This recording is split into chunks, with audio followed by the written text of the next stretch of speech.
Assalamualaikum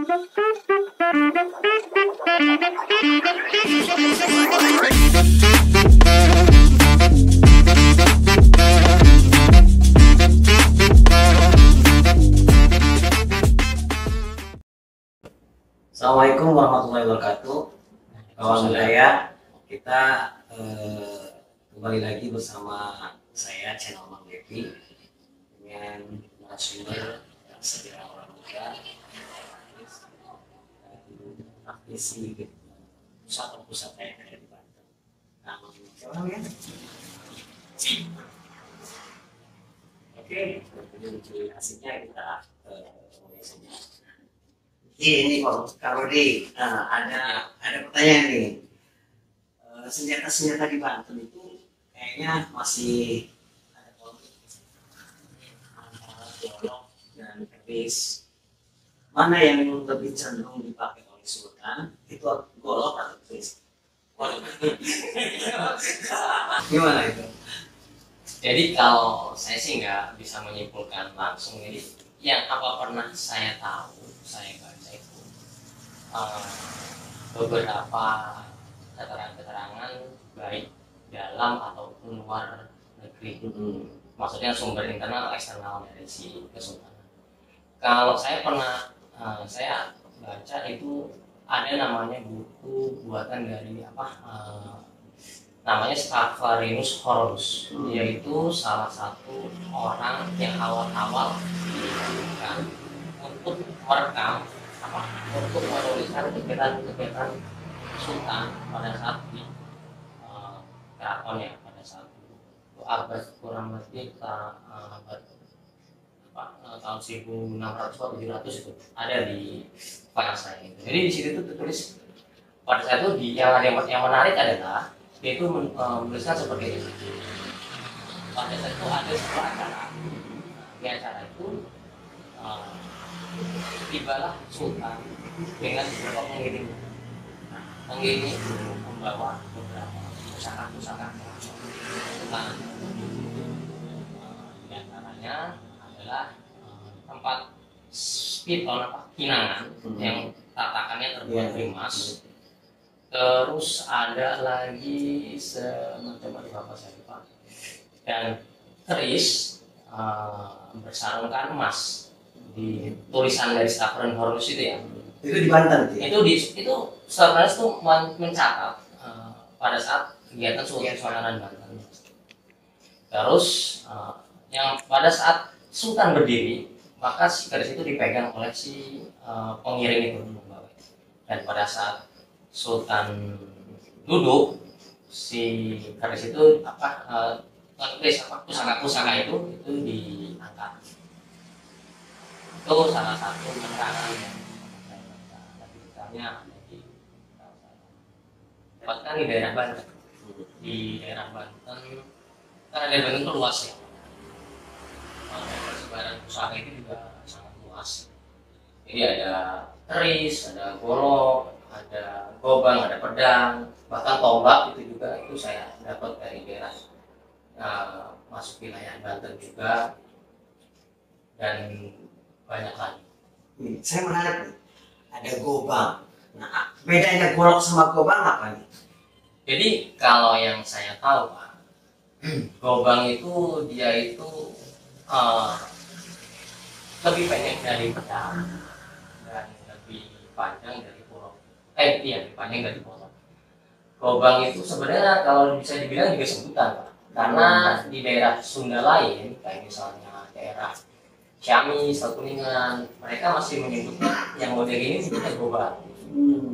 Sedangkan kalau di daerah Banten, itu ada yang nyebut golok, ada yang nyebut juga pedang. Yang ini. Yang biar ada panjang-panjang itu. Jadi penyebutan itu untuk saat ini memang menyesuaikan daerahnya. Tapi kalaupun informasi yang detailnya, yang pastinya itu sebenarnya sebutannya apa, saya rasa agak sulit karena zaman dulu saja tiap daerah punya penyebutan sendiri. Walaupun kenyataannya sama. Walaupun barangnya sama. Ya anggaplah saya banyak saat ini juga contohnya kayak misalnya pisang, pepaya kalau orang Sunda yang Beda sama Banten. Oh ya Gedang Banten kalau orang itu kan beda lagi ya seperti itulah. Nah, di sudut pandang sejarawan, senjata keris sama golok itu digunakan di Banten tidak? Ya pasti digunakan. Yang pertama keris ya, keris itu kan kalau menurut manuskrip, nah itu saya sempat juga ngobrol dengan Prof. Arif Fadila. Ya, dia menemukan manuskrip yang di situ menjelaskan tentang keris yang dipakai oleh Hasanuddin. Jadi kerisnya itu dia lurus, gitu. Lurus dan sudah disketsakan juga di dalam bukunya, salah satu bukunya Pak Arif Fadila. Nah kalau golok sendiri sebenarnya memang di catatan Lodewijk itu di Lodewijk itu tangan kanannya Kolonel Suharman yang menggambarkan sketsa-sketsa penduduk Banten, terus kemudian senjata, terus kemudian senjatanya memang khasnya. Ya senjata ada yang kayak pedang ya, dan ada pisau. Terus kemudian, nah yang paling menarik adalah sebenarnya golok dan keris juga sudah dipasarkan di Banten itu di Kalau yang dipasarkan itu di Beograd itu disketsa oleh Kolonel Suharman bahwa ternyata keris dan ya, tentu kerisnya juga akan berbeda ya. Nah nanti saya juga akan menanyakan ciri keris kepada Kang Rudi sebagai praktisi pusaka gitu ya, yang dia tahu tentang keris yang dipakai Sultan itu seperti apa, karena nggak mungkin dong kerisnya Sultan itu jual belikan sembarangan. Ya jual belikan sembarangan. Terus kemudian golok juga sebenarnya tidak banyak disebutkan. Zaman Sultan itu jarang banget disebutkan. Hanya saja disebutkannya sebagai alat tani gitu. Nah bahkan di bukunya Raffles, History of Java, itu yang meneliti tentang Banten, itu menyebutkan bahwa Banten itu orang-orang yang sangat kaya. Dia itu menghiasi keris dan tomat itu dengan permata. Nah itu kan saya juga belum mengetahui itu yang Raffles teliti itu waktu itu memang penduduknya sudah mewah dan dilapisi emas dan sebagainya, ataukah dan tidak ada golok di situ, penyebutan golok yang misalkan berlapis emas. Tentu kalau misalkan golok dari senjata kesultanan, nah itu juga kan saya problematik karena problematiknya kan tidak ada jiwa karismatiknya seorang sultan. Kalau misalkan saya goloknya itu yang seperti apa? Apakah dilapisi emas juga? Tapi nyatanya kita tidak pernah belum menyaksikan, belum menemukan juga golok yang khasnya yang dipegang sultan itu belum. Saya itu sendiri sebagai seorang sejarawan belum pernah melihat golok yang dipakai seperti apa. Karena golok ini saya dapatkan saja waktu masa Dimas Gampara. Jadi itu juga namanya orang Belanda itu menyebutnya krewang. Saya tidak tahu krewang itu apa. Ya golok yang panjang. Nah itu yang dipakai di pemberontakan Cimande misalnya. Nah, saya belum tahu juga ini sebenarnya kalau tahu nggak soal keris ya yang mungkin ada katanya itu keris yang Tahu itu saya pernah baca itu dia itu bukunya dari Stavronis tadi ya. Jadi di Stavronis itu salah satu orang yang pada saat itu diizinkan untuk menuliskan kegiatan-kegiatan sultan, baju apa yang dipakai, warnanya apa dan segala macam. Itu pada saat itu kebetulan kalau nggak salah itu namanya Mr. Van Der, dia itu datang pada itu ada salah satu perayaan. Di perayaan itu pada itu Sultan Banten masuk datang diiringi dengan beberapa pengawalnya dan membawa pusaka-pusaka. Salah satu beberapa itu ada yang saya baca itu ada kayak spiton tempat kinangan yang tatakannya terbuat dari emas, terus ada yang kayak semacam kain atau apa gitu ya, dan satu lagi adalah keris yang bersangkutan mas orang kasih artinya di bahasa Belanda kemudian terjemahkan ke bahasa nah keris itu disediakan pada satu saya itu dipegang lagi oleh para pengirimnya pada saat Sultan berdiri. Dan ada beberapa sih sebenarnya pusaka-pusaka dari kita terang-terangan baik dalam atau luar negeri itu salah satunya juga. Ada lagi yang pada saat itu yang saya baca itu yang saya tahu itu tentang pada si Genghis dia kan untuk hak untuk meminta bayar utang Sultan Banten. Sultan Banten mengirim putusannya itu dilihat oleh si Genghis itu membawa menggunakan keris dengan gagangnya itu bertatangan. Si Genghis jadi semakin menggelora karena melihat putusannya saja si gagang keris itu sudah seperti itu nilainya. Bagaimana dengan nilai yang ada di kesultanan gitu. Nah, itu sih sedikit tapi masih banyak lagi sebenarnya. Ada juga namanya Carl Sager Jensen. Dia itu adalah orang warga mana Belanda yang mendokumentasikan senjata-senjata pusaka-pusaka yang ada di museum-museum Eropa. Nah di situ dia itu beberapa museum-museum Eropa itu pusaka-pusakanya dia foto-foto dan keterangannya sesuai dengan apa yang ada di museum. Di situ juga terdapat banyak keris-keris tadi. Mohon maaf kalau begini mau diputus. Ada pertanyaan mendasar menurut saya. Apa bedanya senjata pusaka dengan cuma senjata biasa? Nah, jadi sebelum itu kan kita harus dulu pusaka itu adalah suatu benda yang memiliki nilai khusus yang kadang disakralkan. Jadi kalau pusaka apapun sebenarnya bisa dipusakakan, baik senjata, bahkan cincin, bahkan ya pokoknya benda itu bisa dipusakakan. Nah, bagaimana dengan keris atau golok atau pedang? Itu ya yang bisa mengetahui dia itu pusaka atau enggak biasanya yang berisi pemiliknya. Anggaplah ini menurut saya adalah sebuah pusaka keluarga saya karena dia memiliki nilai tertentu yang menurut keluarga saya adalah berharga. Misalnya dulu pernah membantu nenek moyang saya pada saat perjuangan. Tapi di tangan bapak kan ini hanya sebuah senjata zaman dulu. Nah, kalau ciri-ciri bentuknya, sebenarnya ada beberapa ciri-ciri bentuk antara senjata pusaka sama senjata yang biasa. Salah satu cirinya gini. Kalau pusaka kapal senjata yang emang untuk berperang, dari posturnya, biasanya dia itu emang berbentuk emang untuk berperang. Misal kalau misalnya golok atau pedang dia itu panjang atau memiliki ketajaman, ya untuk bertempur lah. Sedangkan kalau pusaka biasanya dia itu bentuknya itu seolah-olah kita mikir masa iya golok atau pedang sekecil ini bisa berperang. Nah, itu biasanya di pusaka ini sebenarnya masih bisa ya, tapi saya pernah dapat yang lebih kecil lagi dari itu. Ini kan kecil nih Pak. Nah, saya pernah dapat yang lebih tipis, lebih kecil lagi. Intinya kalau kita sabutkan aja ke pohon itu nggak tahu pohon itu atau goloknya ya. Nah itu kemungkinan biasanya senjata pusaka.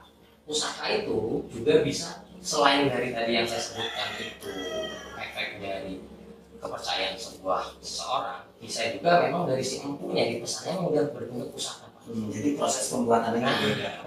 Misalnya proses pembuatannya hitung tanggal lahir lah, terus kebutuhannya apa, keperluannya apa, ini apa dan pusaka. Akhirnya dibuatlah sebuah pusaka, senjata berupa senjata pusaka.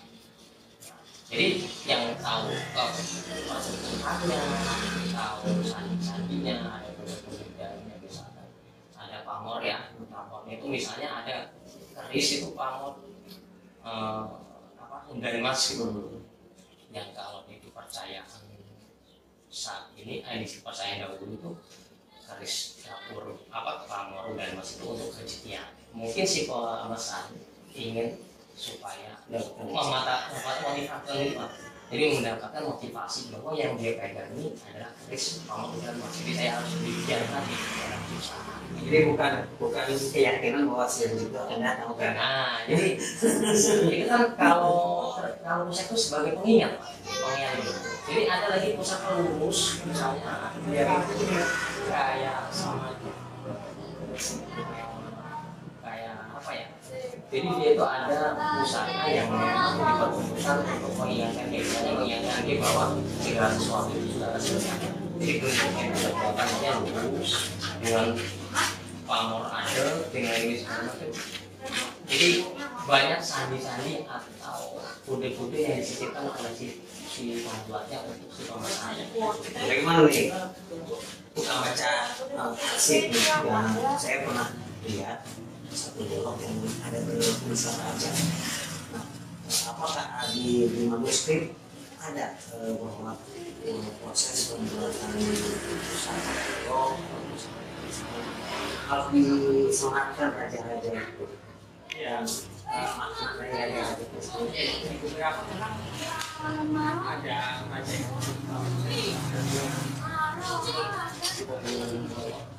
yang dari terbitan blognya pembuatan 1600 saja yang saya pegang itu ada raja, terus kemudian ada gambar macan, terus rajanya itu biasanya kayak wafak gitu. Nah, saya juga nggak memahami bahwa itu juga mungkin sebagai motivasi, kayak misalkan di dalam gerakan-gerakan masyarakat itu kan selalu ulama gitu ya, yang jadi motor penggerakkan gitu. Nah, kemungkinan itu jadi besar supaya karena kan kita kan selalu mempercayai hal yang di goib gitu ya, metafisik, yang memang metafisik, terus kemudian yang berdasarkan kepada kekuatan kepada Tuhan gitu. Nah itu biasanya disematkan di gunung ini gitu. Kemungkinan sih itu, karena saya juga belum hanya memegang, yang memegang di tahun 1900 itu juga sudah ada wakafnya gitu. Bahkan hampir di seluruh badan goloknya itu bolak baliknya itu ada wakaf gitu.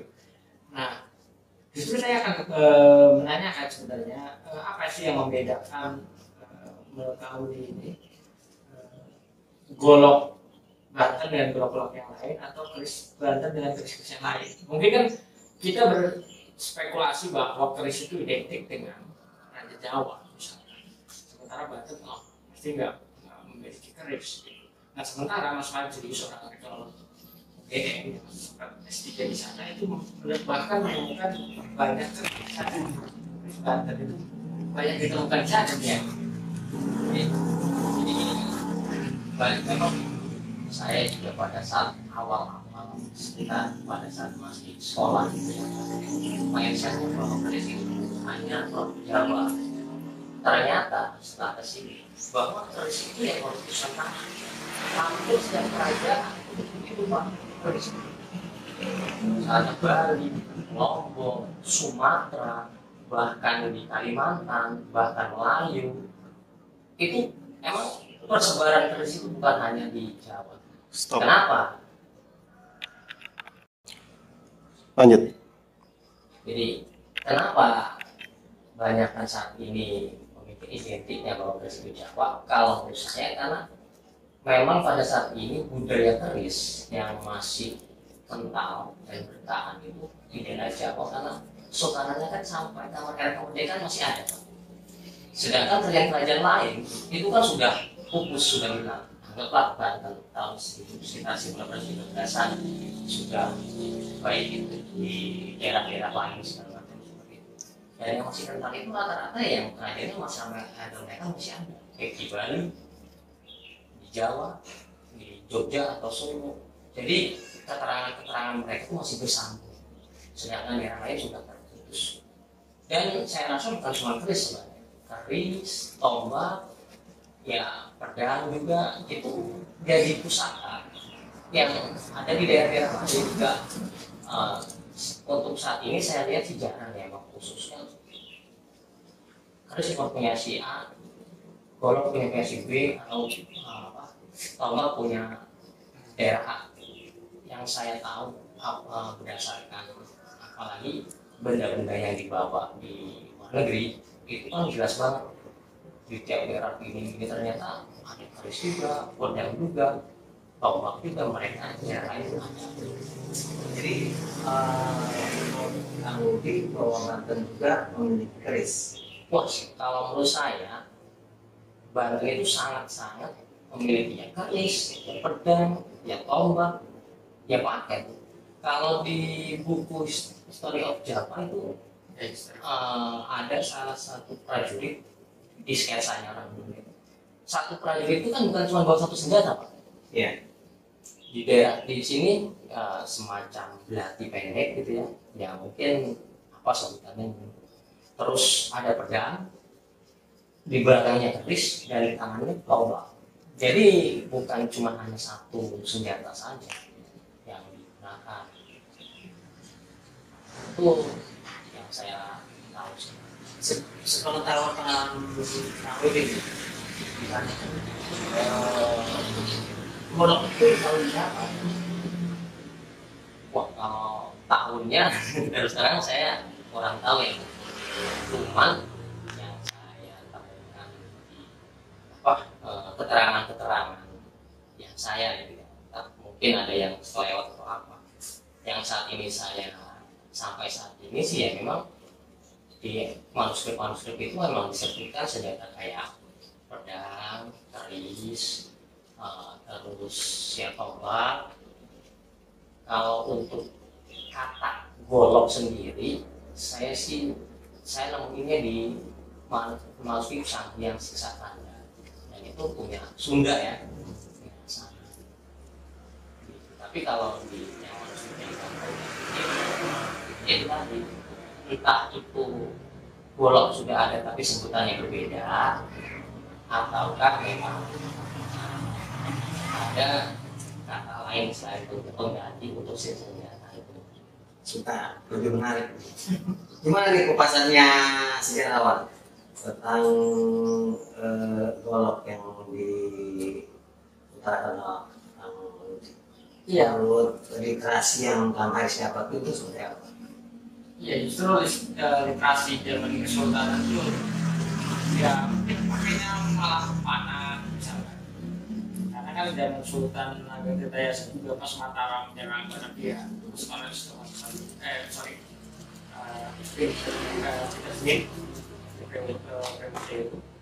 jadi Mataram saja itu hanya membawa pedang, terus kemudian pasti panah, dan kemudian gajah. Jadi gajah itu dari Wuhan ke Mataram ke Batavia gitu. Ya, itu kan yang unik sebenarnya. Nah, kalau sketsa Belanda juga gambar sketsa keadaan sosial di sana juga terdapat gajah juga sebenarnya. Ada gajah juga sebenarnya, alat perang itu sebenarnya. Nah, kalau Rudi tadi menyebutkan bahwa golok itu entah kapan, gitu ya.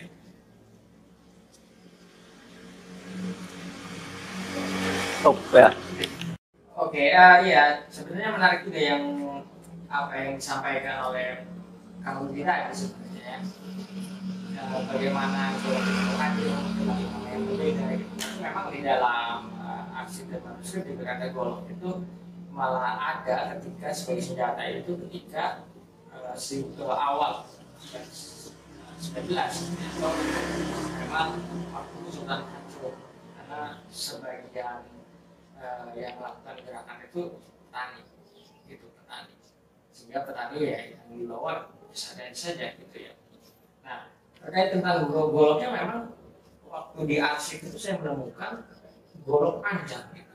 Nah, saya tidak tahu juga golok panjang itu apakah seperti ini gitu ya, karena saya bukan praktisi gitu ya. Mungkin saya akan menanyakan beberapa golok juga gitu. Sebenarnya golok yang jadi senjata perangnya itu ya sebagaimana gitu, atau keunikan apa yang membedakan golok Banten dengan golok-golok yang lain, sehingga golok Banten itu bisa punya nilai lebih, terus kemudian menjadi identitas masyarakat.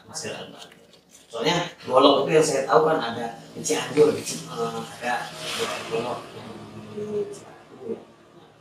Karena ini mungkin praktisi senjata pusaka yang ada di Banten, mungkin bisa menerangkan itu perbedaan. Iya, mungkin saya pengen tahu nih. Ini kan dari Banten nih.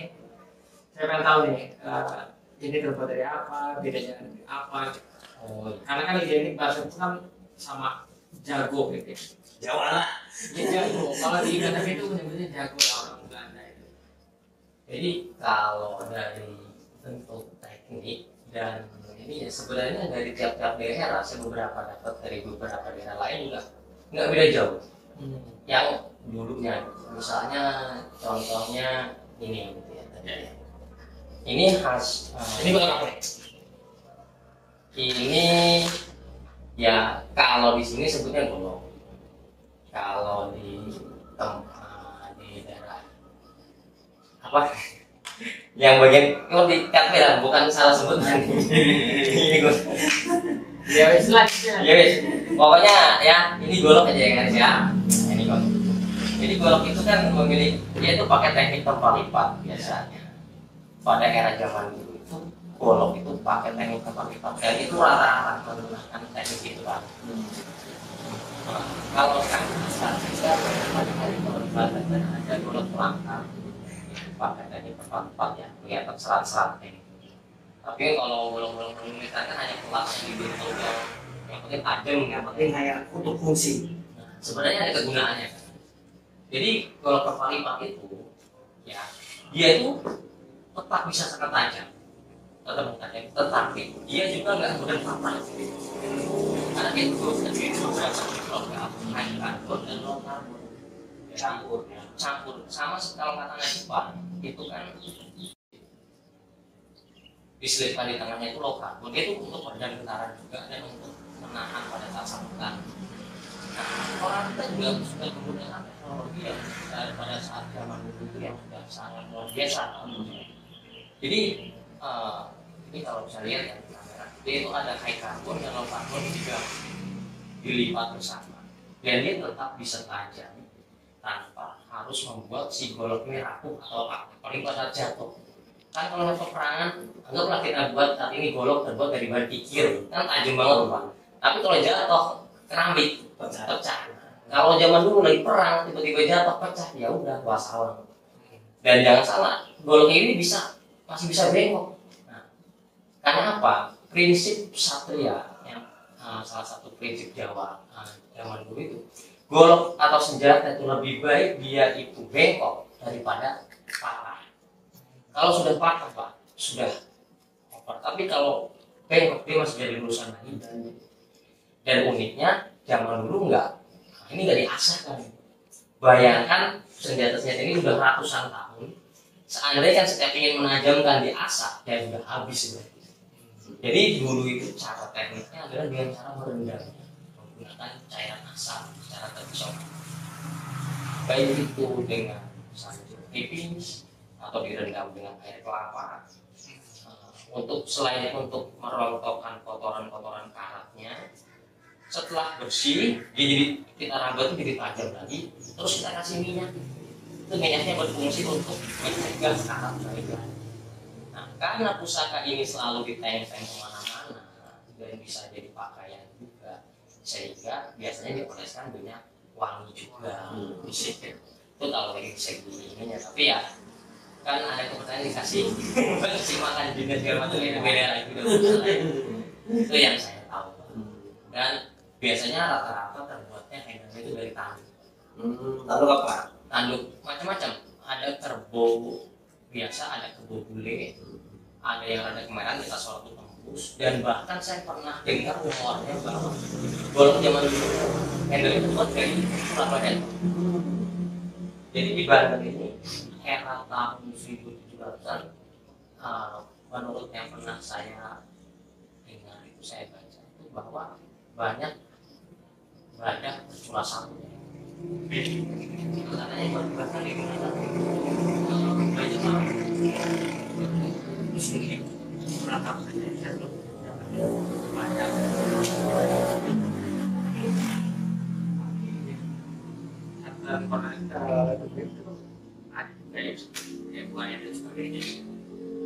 Nanti ya orang mengerti bahwa Tasik-Tasik itu ada kebun binatang dan sebagainya. Oh, Untuk kamu ini yang saya buat heran, kok bisa barang pusaka itu berharga beda? Ada yang tinggi, ada yang tidak berharga, ada yang lebih-lebih yang tidak bisa dihargakan. Nah, untuk menghargakan sebuah benda pusaka, Jadi ada beberapa faktor Pak. Benda itu berapa nilai? Yang pertama menurut saya satu sosial. Jadi benda ini anggaplah ini dari kita bahas dulu dari yang pertama dulu. Bukan dari nilai. Jadi susah itu ada nilai apa? Imaginable dan jadi nilai benda dan kalau dari benda itu suatu pusaka bisa bernilai sangat tinggi berdasarkan sejarahnya. Misalkan si keris ini nih, atau si golok ini dulu pernah dipakai oleh salah satu tokoh yang terkenal, dipakai untuk suatu perjuangan sehingga sangat istilahnya berharga lah. Dia dipusakakan. Itu nilainya itu benar-benar sulit dibayang. Tapi kalau segi teknik ada standarnya memang. Apa yang mempengaruhi harganya? Mahalnya itu pertama material, keutuhan, teknik pembuatan. Karena si golok atau keris ini, si besinya itu bukan hanya sekedar tempat lipat itu ada tekniknya juga Pak. Secara detail itu ada tekniknya juga, teknik pembuatan. Dan itu dikuasai oleh dan teknik itu semakin bagus kualitas bahannya, semakin sulit tekniknya, semakin hasilnya si barangnya garapnya, istilahnya garapnya semakin bagus, ya itu mempengaruhi nilainya lebih mahal lagi. Itulah kira-kira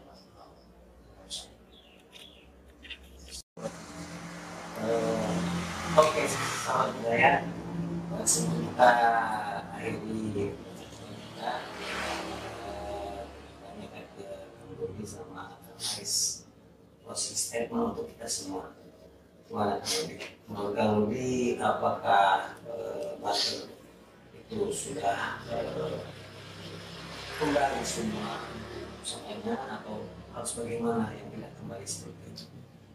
Kalau menurut saya Batur itu pada zaman dahulu memiliki pusaka. Pusaka itu kalau menurut saya nggak perlu terlalu dikaitkan dengan klinik. Jadi pusaka itu memang sesuatu yang berharga, berarti pada zaman dahulu pun masih dipakai oleh suatu pemerintahan bahkan karena itu merupakan efek yang baik untuk masyarakat. Jati diri terutama, jati diri suatu daerah atau bangsa. Jadi pusaka itu kalau menurut saya sangat harus dilestarikan supaya kita mengenal leluhur kita, dan dengan itu juga memotivasi kita untuk dapat meniru apa-apa yang baik pada saat zaman dulu leluhur kita telah berbuat. Itu secara khususnya nggak perlu takut atau alergi dengan pusaka.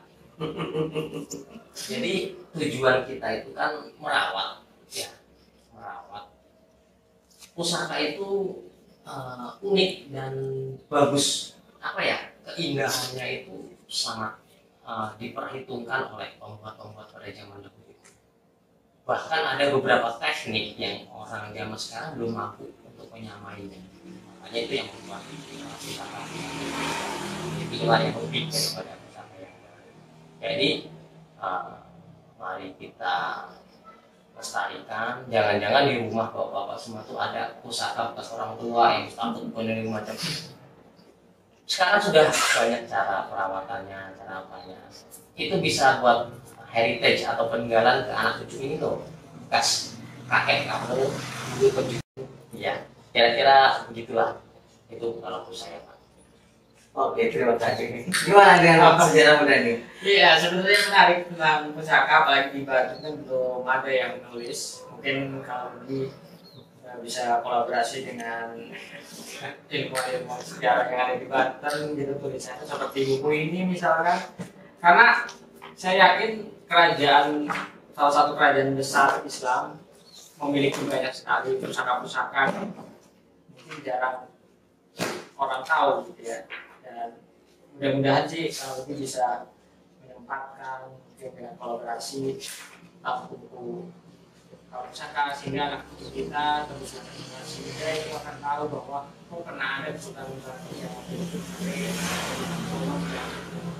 tidak kalah keren dibandingkan dengan daerah-daerah lain, karena ya kembali sejarah itu kan kita hanya hikmah atau pelajaran, jadi tidak ada sentimental lah sejarah itu. Nah itu memang masalah ini terang ini ada di museum Eropa. Ini namanya Dresden Katalog Kirchner Christoph Barter. Itu abad di 1600. Jadi 1600 sudah Ageng berarti. era-era Sultan Ageng. Jadi banyak banget yang belum terkuak gitu Pak tentang pusaka tadi. Luar biasa ya pertama kali Ya. kita harus melihat masa lalu Ini untuk melihat masa depan. Mungkin salah satunya dengan melihat pusaka-pusaka yang ada, dan kita akan bisa memprediksikan atau memvisualisasikan apa yang terjadi dan akan dikembalikan untuk kita. Terima kasih. Salam budaya.